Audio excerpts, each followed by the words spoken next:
En el café de Diario 55 y en esta mañana cerrando la semana contamos con la presencia de Alexander Hermoso, fue candidato a una diputación en la circunscripción 3 por el partido Alianza País y hoy está con nosotros para analizar muchos aspectos, no solamente en lo político, también en lo social.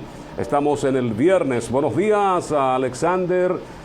Y hay un tema que nosotros estuvimos abordando hace un ratito antes de que llegara, y es el pleito que hay en estos momentos con la Fuerza del Pueblo y el Partido de la Liberación Dominicana, que se están disputando quién es la segunda mayoría en el Congreso ante los cambios que ha habido, la renuncia.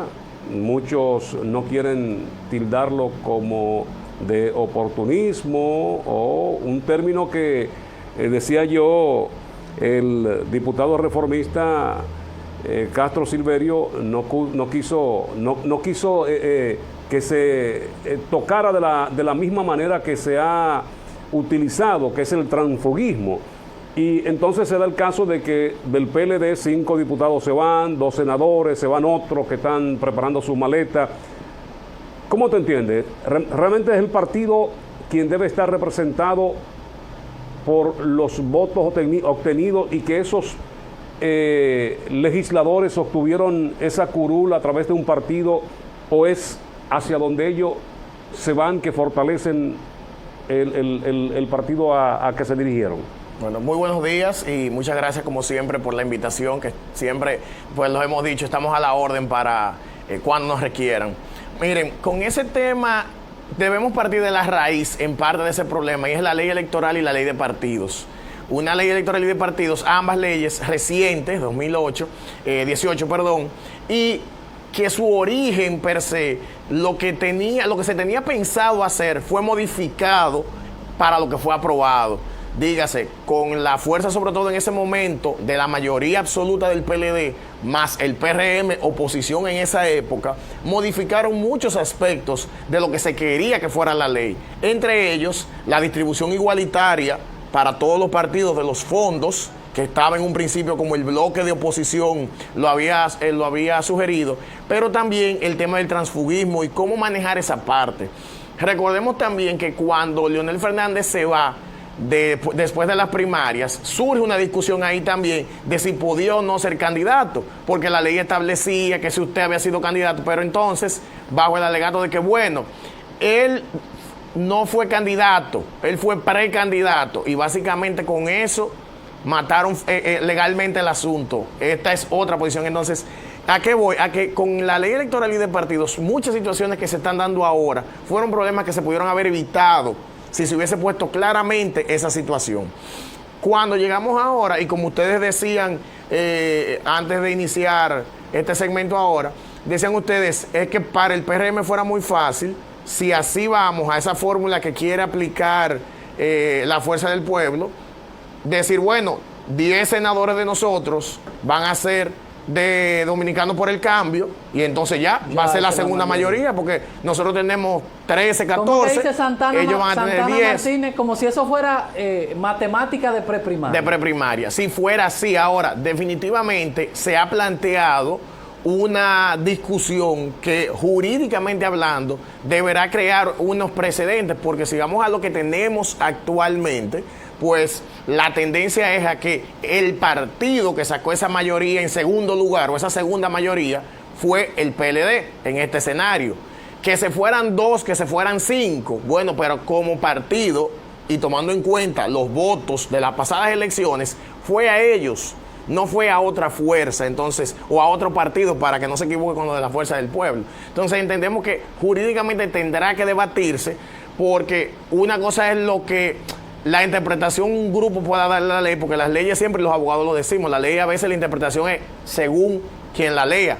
Para ti es A, pero para mí puede ser B. Entonces, el hecho incluso de que el PRM diga, pero espérese un momento, porque el presidente es de un partido diferente, y la ley establece que la segunda mayoría la mayoría segunda de un partido distinto al del presidente, el presidente es Dominicano por el Cambio. Entonces, ¿quién es la mayoría que le sigue en todo caso. Nosotros, es lo que dice el PRM.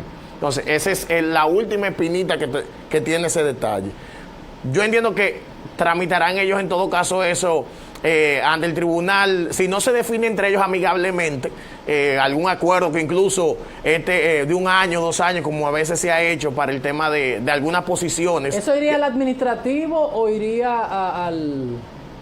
Yo entiendo que debería el administrativo, o al porque no se está es lo que entiendo, porque no se está discutiendo lo vinculado directamente a lo electoral, e incluso tiene una línea constitucional de por medio.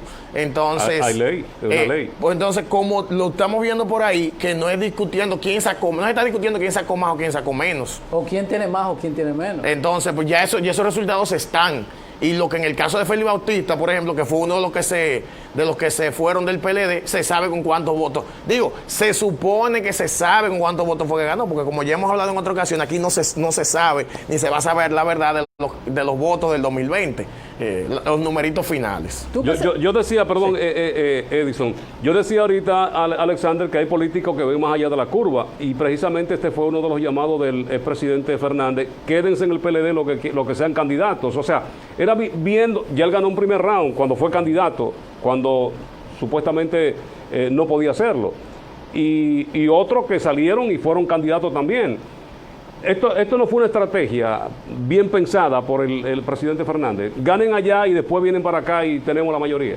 Eso era un secreto a voces, yo diría, los famosos aguacates. O sea, eso para nadie era sorpresa, por lo menos con Félix Bautista, que según sus propias palabras, que pasando canales lo vi en una entrevista hablando del tema y me detuve, él decía: yo hablé con el presidente Medina y el presidente nos dijo, quédense, porque ustedes son en su provincia son el amparo y la fuerza para los demás candidatos, y aunque ustedes decidan irse al final, nos van a ayudar en lo municipal y en las diputaciones. Eso fue lo que dijo el reelecto senador Félix Bautista. Alexandra, ahí está el asunto. Tú que eres abogado, de esa ambigüedad, porque el presidente, ¿qué es? Es alguien que a través del voto consiguió una representación. Los diputados, los senadores, a través del voto,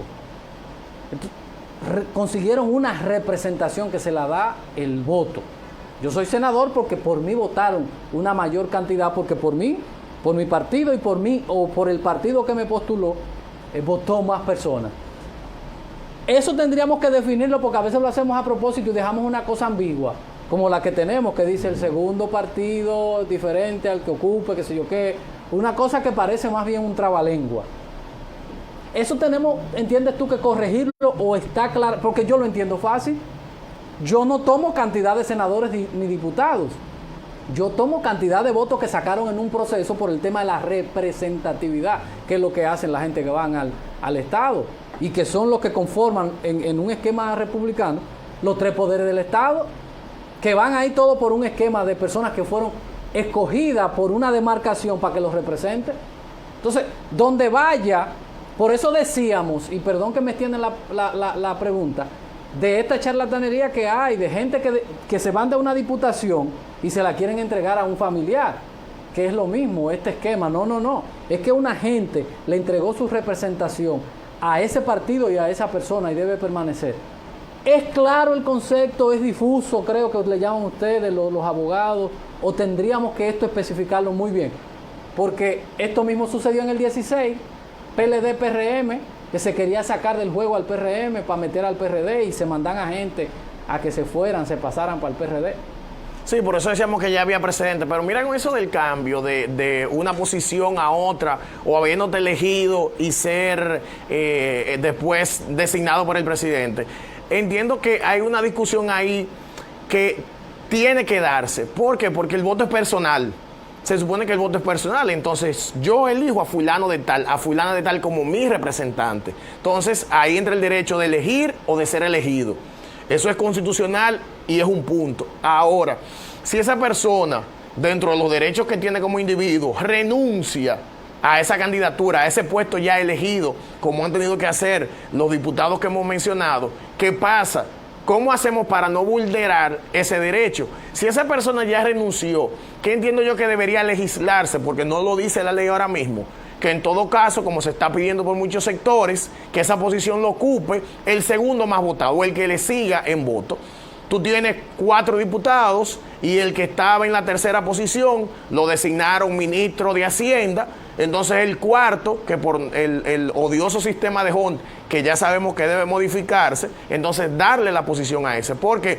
Porque es mayor representación y está más cerca al derecho de ser elegido que como se hace actualmente, pongo al esposo, a la esposa, al hijo, a la madre, que es un cualquiera, y no despectivamente, sino que ni siquiera estuvo en un proceso electoral como los otros candidatos. Eso yo entiendo que es más fácil de resolver. Ya la otra parte del transfugismo per se, que sí estaba sancionado, también debería, como se planteó en un inicio en el proyecto de ley, modificarse para que se especifique en qué condiciones usted no podría, para entonces ya haya un marco regulatorio, porque en la actualidad hay muchas brechas. Eso de difuso es muchas brechas, donde los partidos a propósito, como normalmente lo han hecho, dejan esos temas para aprovecharse de ellos cuando le conviene y criticarlo cuando no le conviene. Ahí mismo, Alexander, yo siempre he abogado, porque si usted va a un espacio, que usted no tenga la dualidad de ser un funcionario público y al mismo tiempo tener una responsabilidad partidaria. Tú que eres dirigente importante aquí en Santiago de Alianza País, ¿cómo hacer para que los partidos tengan actividad y todas estas cosas nosotros empecemos a corregirlas? Tenemos 4 años para ir a un proceso, porque empezamos como somos los dominicanos a poner el candado después que nos roban. No nos gusta el método de Home cada vez que pasamos unas elecciones, pero no nos tomamos el tiempo para revisar, para cambiar el esquema. No nos gusta esa escogencia que se hace con eso, no lo definimos. ¿Deben los partidos sentarse y tener un día a día y manejar todos estos temas y que hacen su oposición, pero al mismo tiempo van conjurando ciertas cosas? Porque los partidos caen ahora en una especie de invernación, que a los 2 años es que empiezan ya, cuando empiezan a salir los proyectos. Que Alexander quiere volver a aspirar y se activa, que Guillermo va a volver a aspirar y se activa. ¿Cómo hacemos para que los partidos funcionen como una institución que son, que reciben fondos de la Junta Central Electoral para que promuevan, para que mejoren la gobernanza, para que mejoren la calidad de la democracia, y esto muere?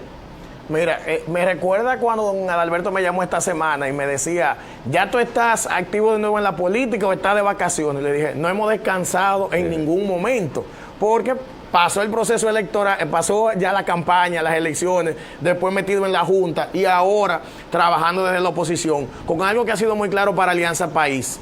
Primero, ni podemos esperar eso que a veces se ha hecho, a veces hasta sin la intención necesariamente de hacerlo, de esperar. Tenemos que mantenernos activos, tenemos que hacer una oposición crítica, no una oposición.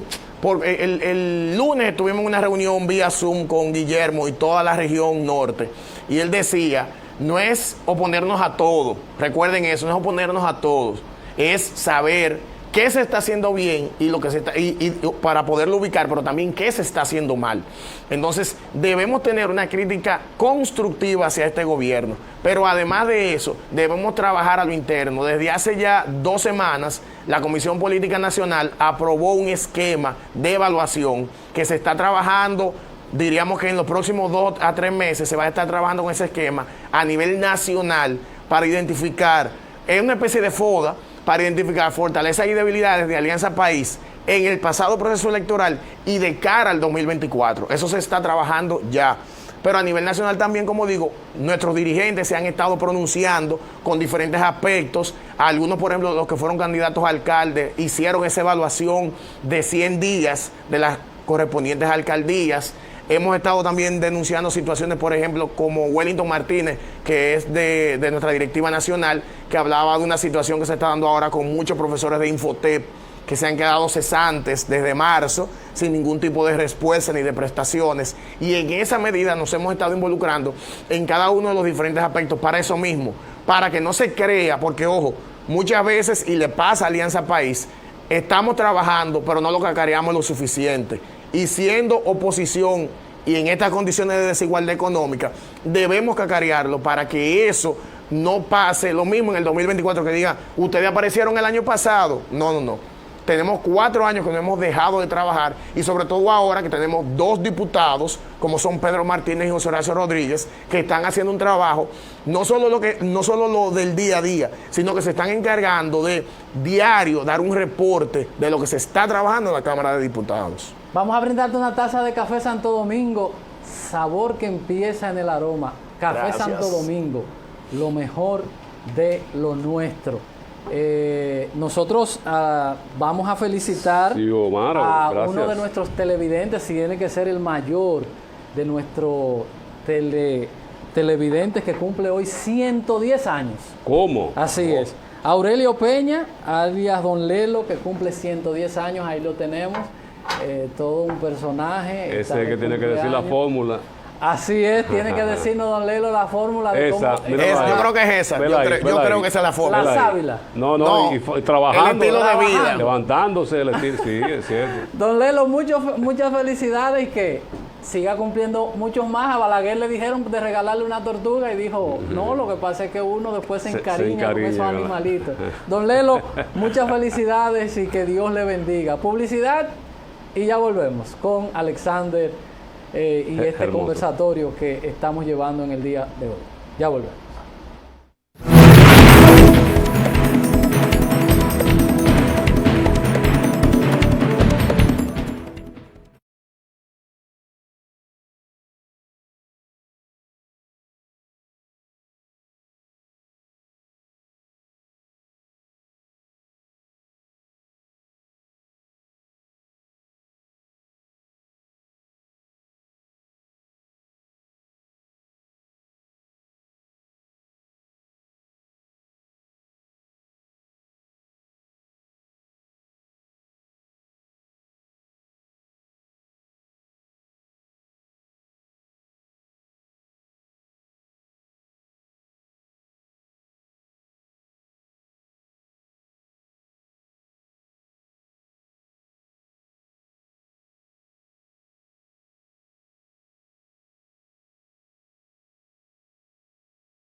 Alexander Hermoso continúa con nosotros en el Café de Diario 55. Somos el canal de todos, Super TV.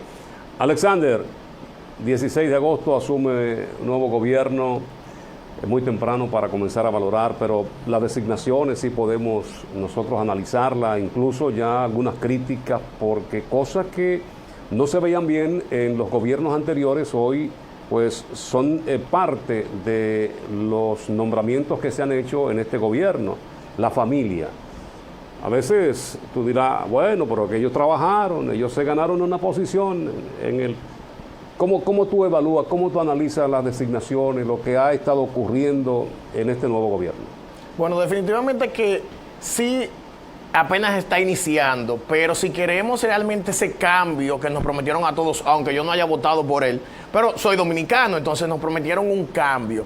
Y se ha estado viendo esa tendencia a repetir patrones anteriores, que es peligroso.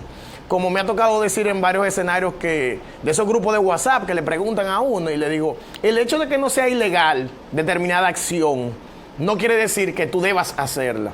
Si es nepotismo, no que te nombren al padre en una posición, al hijo en otra. Bueno, viniendo del presidente y no estando vinculado a lo que sería el nepotismo, propiamente dicho, nepotismo sería que yo ministro, nombra a mi esposa, a mis hijos, a la suegra, como lo vivimos con el PLD. Nepotismo per se. Ahora, que a una casa lleguen 2 o 3 posibilidades de designaciones y ya la familia llega a un acuerdo y decir, no, bueno, ve tú en esta ocasión porque yo tengo posibilidades por este lado, o yo puedo seguir en el sector privado. Entiendo que eso da una mejor imagen. Entonces, repito, aunque no sea ilegal, nos da una conducta inicial que permite este run, estos comentarios, sobre todo del sector de oposición, relativamente, mayoría o no, que es el PLD, pero que está haciendo oposición desde el día 1 de ese tipo. Entonces entiendo que se debe evitar. Pero peor aún, para mi evaluación, es la designación de los diputados. Más que el tema de la familia, es el tema de los diputados, porque esos diputados, en pocas palabras, engañaron a un electorado. Dijeron, sí, vota por mí, y a ese candidato se le dio ese voto.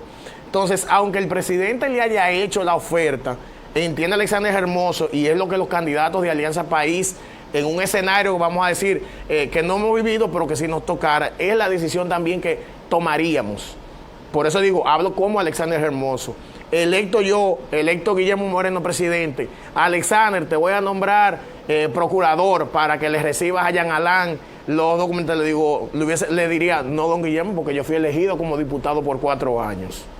Entonces, a esa decisión es que tal vez me lleva más la crítica, sin quitar el hecho de que en el aspecto de las familias, aunque se vea feo, y entiendo que no debió ni el presidente permitirse ese lujo, ni esas familias aceptar, para que entonces se pudiera criticar el gobierno. ¿Qué hacer con eso, Alexander? Que no es una fórmula mágica, sino una visión, porque a veces uno dice algo y la gente dice, tú te has equivocado. No, yo estoy expresando lo que yo entiendo, como yo veo las cosas, no porque nadie entiende, no, eso no es así, tú te has equivocado. Y no hay palabra que por lo menos a mí me dé más cuerda. No, equivocado no, yo tengo una postura diferente. Tú te encuentras con gente que está bien, son hijos de, pero tienen como su propia trayectoria.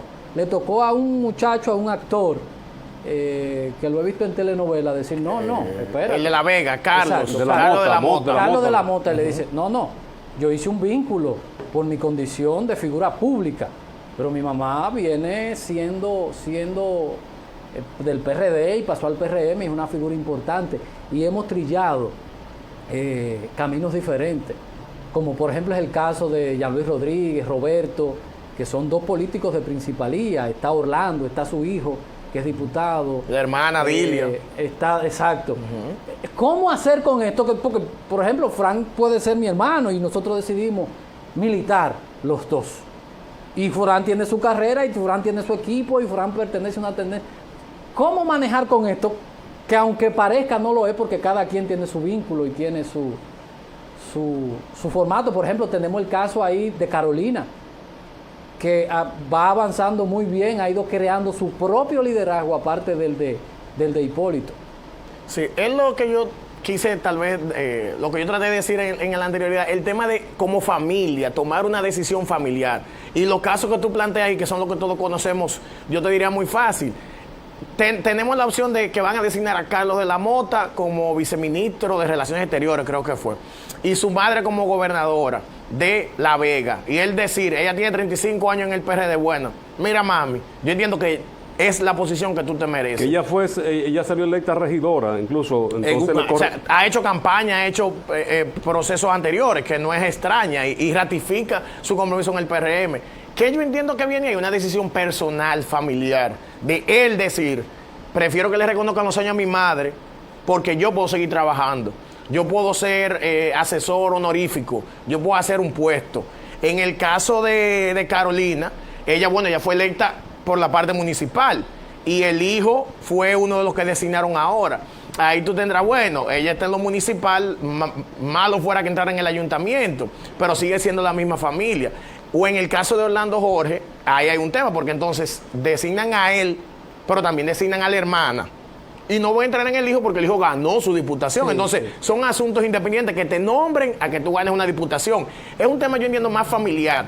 Y como este gobierno, su lema fue el gobierno del cambio, el principal problema que le veo es que estén repitiendo patrones anteriores. Claro, lo digo, lo reitero y lo repito. El único gobierno que yo sé que no hubiese hecho eso es el de Alianza País, de Guillermo Moreno. ¿No son ustedes un poco, qué sé yo, déjame ver qué palabra, extremista con esas cosas, de que a veces se van a esa parte de decir, un buen legislador no es porque coja o no coja un barrilito? Decir, no, los legisladores, o como dijera el senador de Santiago, no voy a usar placa oficial. Esos no son tal vez detalles que te dan una imagen hasta la sociedad, pero que al final, en el fondo, no es lo que te genera o lo que te da para lo que existe la política, que es la transformación. Populismo, podríamos llamarlo. Porque te digo, no te cojo el barrilito, pero nunca te reúnes con la gente que tú representas. No hago tal vez cosas, pero nunca levantaste la mano. Hacia allá no es lo que tal vez deberíamos nosotros apostar, a crear esquemas de decir, bueno, Alexander tiene un equipo en Nivaje, en el fondo de la botella, en Vietnam, en Pekín.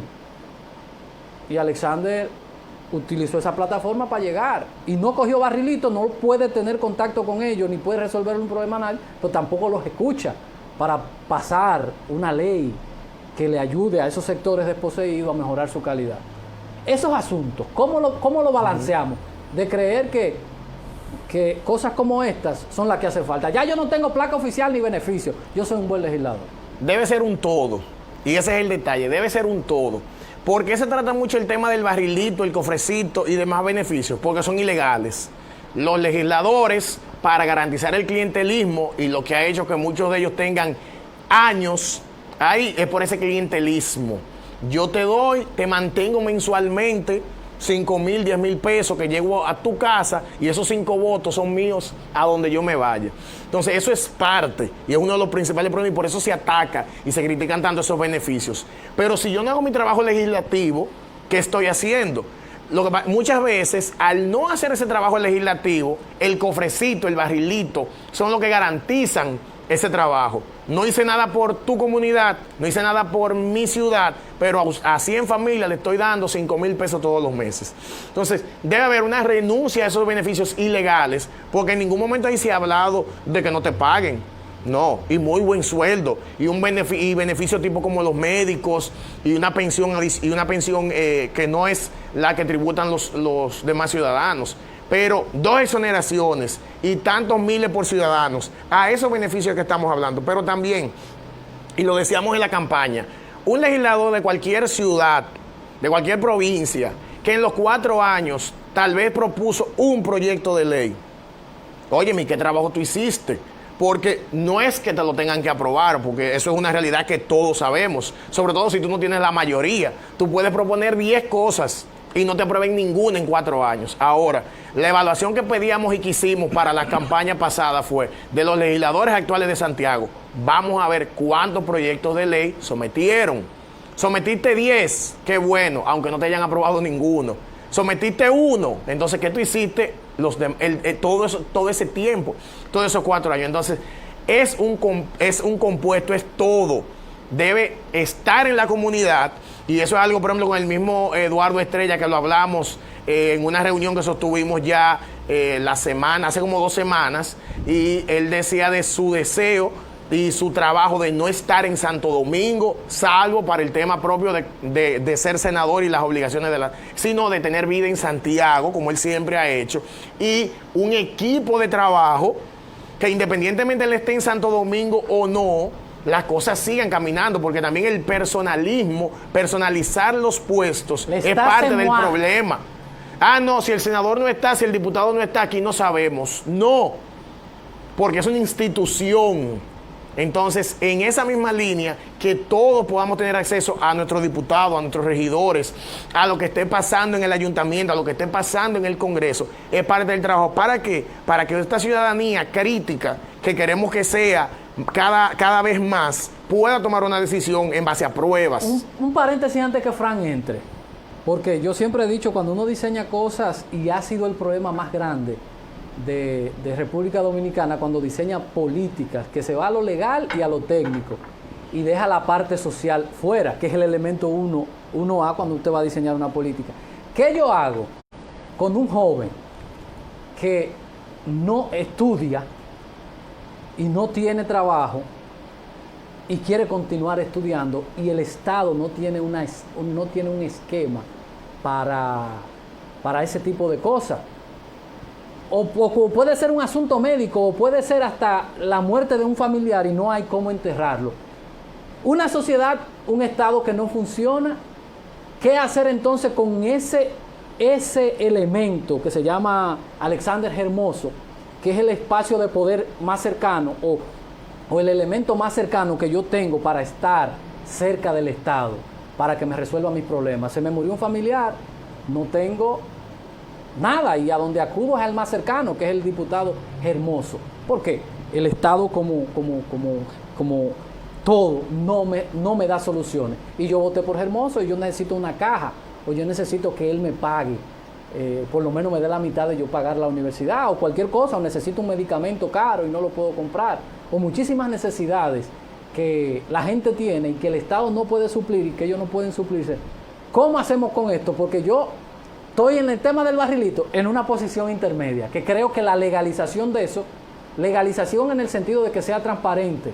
¿Cómo hacemos, o qué visión, qué le buscamos para que la gente tenga problemas medianamente resueltos, que vaya a buscar salud, que el Estado pueda asistir a la gente, que es lo que no hace, y dar traste a que los políticos tengan que tener eso? Tú vas ahora a la casa de Máximo y hay una fila, buscando la gente hasta para la comida del día de hoy.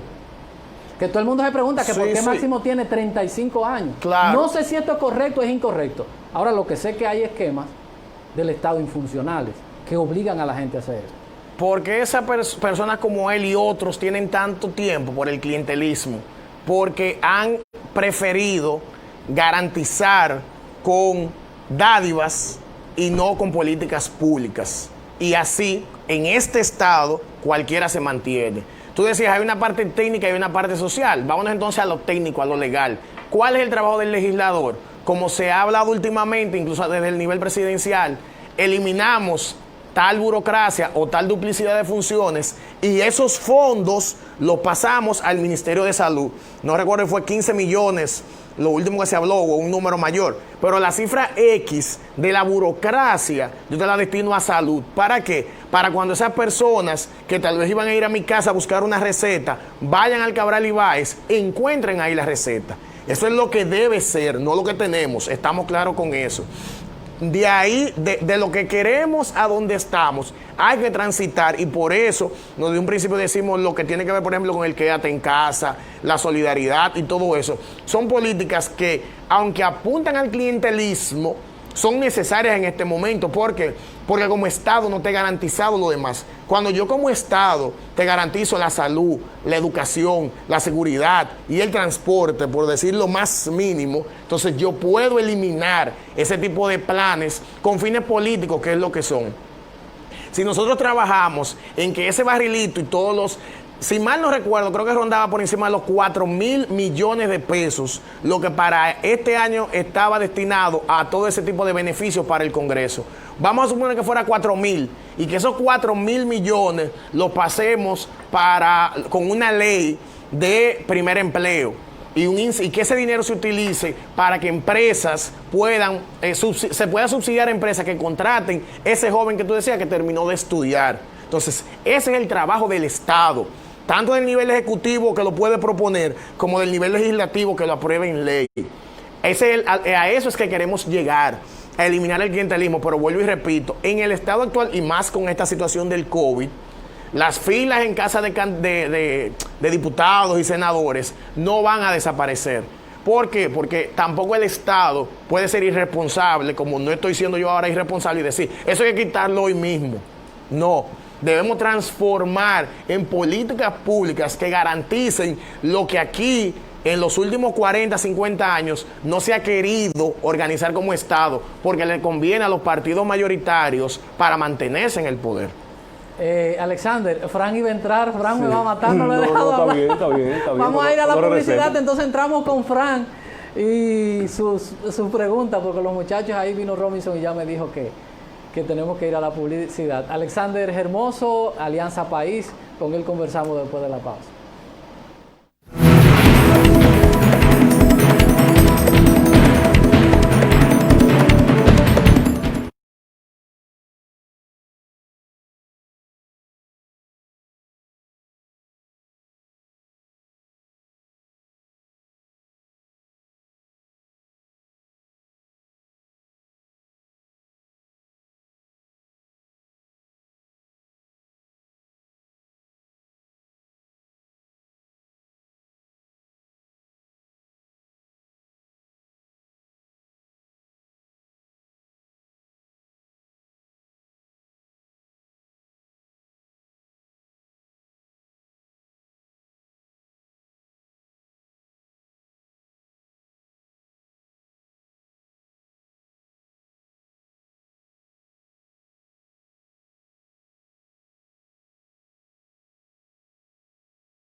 Alexander Hermoso está con nosotros. Yo quisiera ampliar un poquito más el tema, el que tocamos antes de irnos a publicidad y que tú enfocabas muy bien.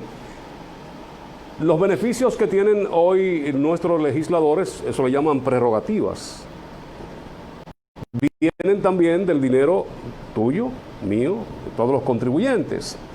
Hay quienes tienen mejores remuneraciones, podríamos llamarlo así, que los salarios que reciben, me doy a entender.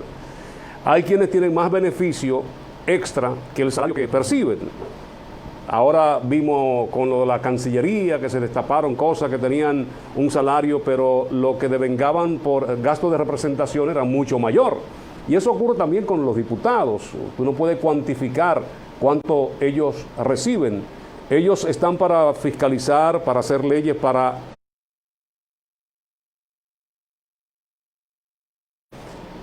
legislar, pero ¿quiénes lo fiscalizan a ellos? Conocemos de países europeos donde los diputados, los legisladores, tienen su página y dan detalle de cada centavo que reciben. Aquí eso no se ve. Aquí el legislador invierte 40, 50 millones de pesos en una candidatura, la gana y vamos a trabajar para mí o a buscar un beneficio el cual me garantice a mí el que me va a apoderar de una inmunidad. Y son de las cosas, así mismo como tú señalabas de que hay instituciones que se van a abolir, que se van a anular, que se van a fusionar con otras para esos recursos llevarlo hasta allí. Yo creo que también esa es una oportunidad. Sí, es verdad que hay desprendimiento por la patria por parte de los legisladores, Alexander. Sí, bueno, con el primero, ¿cuánto cuesta una campaña? Puedo indicar el caso del candidato nuestro José Horacio, diputado electo, que siempre mensualmente, y algo que a la gente en Santo Domingo le gustó mucho, que mensualmente hacía esa publicación de ingresos y egresos. Y al final su campaña rondó menos de 4 millones de pesos. O sea que desmontamos ese santo, como se dice popularmente, de que tú necesitas 30 o 40 millones de pesos para ganar una diputación. Sí, pero no te vayas bravo, quédate ahí. No, pero es un buen ejemplo. Ahora, parte del problema es que esos legisladores que en virtud a una ley que ellos mismos se aprobaron, tienen esas prebendas, dígase, las 2 exoneraciones durante su periodo de 4 años, el sueldo de 250, de los cuales hay como 100 que te descuentan de asuntos de ley y demás, pero también el dinero posesión por cada sesión. Creo que son 3,000 pesos por ser presidente de una comisión, tanto adicional. Entonces, efectivamente, como dices, lo adicional es el doble, el triple del salario.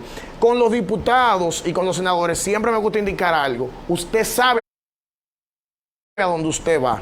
Usted sabe cuál es la posición, entonces no puede ser la excusa, que cuando tú eres diputado tienes que tener dinero para colaborar y todo lo demás, o que tú no, es que usted sabe dónde usted va. Usted quiere ir en esas condiciones a un salario, no, usted quiere más, pues dedíquese a otra cosa, dedíquese al sector privado. Y nosotros como ciudadanos ser los que veamos eso. ¿Quién debe estar al tanto de cómo se gasta ese dinero? La Cámara de Cuentas, que como todos sabemos es la Cámara del Cuento, por falta de disposición política y por falta de presupuesto. ¿Por qué eso no lo llevamos a, que nos encanta, tenemos una de las constituciones con más artículos del mundo, a la ley?